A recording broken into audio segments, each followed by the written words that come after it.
Bar association Hyderabad में तमाम दोस्तन के सलाम है। ऐं चवां थो त असां ॾिसो था त मिंट मिंट ते तहरीक में मसरूफ़ आहियूं। केॾी महिल कहिड़ियूं शयूं आहिनि, केॾी महिल कहिड़ियूं शयूं आहिनि।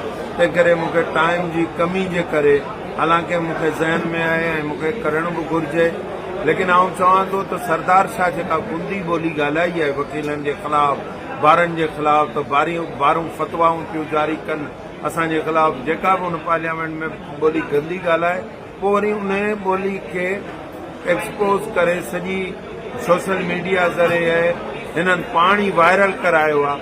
ऐं सम्झां थो त हर वकील जो इहो हक़ आहे, सिर्फ़ु बार एसोसिएशन जो न, बार एसोसिएशन खे त करणु घुरिजे, उन्हनि जी ज़िम्मेदारी आहे। लेकिन आउं सम्झां थो त हर वकील इंडिविजुअली बि कराची खां वठी कश्मीर ताईं हिन जे मथां दोस्तनि खे चवां थो त पाण सभिनी जो हक़ आहे त हरजाणे जा केस दाख़िल करियूं, जी हिनखे ख़बर पवे त बारूं छा थींदियूं आहिनि, वकील छा थींदियूं आहिनि। असां कानून में यकीन रखूं था, कानून जी हुकुमरानी में यकीन कयूं था, ऐं असां चऊं था तव्हांखे असां कंहिं मासूम, शरीफ़ ऐं ग़रीब, मिसकिन, लाचार, बेवस माण्हू खे उनखे तव्हांखे हरू भरू दहशतगर्द करार ॾियण में तव्हांजा ॿांह ॿेली न थींदासीं, तव्हांजो हदबंदियूं कंदासीं।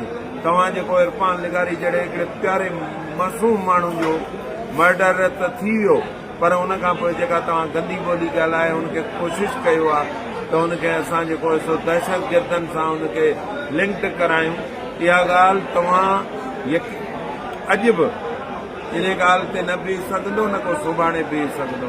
तंहिं करे आउं वकील दोस्तनि खे चवां थो महिरबानी करे, ऐं इन में को हिकिड़ो केस ज़रूरी न आहे, हर वकील पंहिंजे तरफ़ खां दाख़िल करे सघे थो। महिरबानी का ऐं हिन में सिर्फ़ु मैसेज ॾियण जो मक़सदु इहो आहे त वकीलनि जी तवजह उन तरफ़ जेका उनजी स्टेटमेंट आहे डिफेमेटरी, उनजी तरफ़ मुतवजा कयां।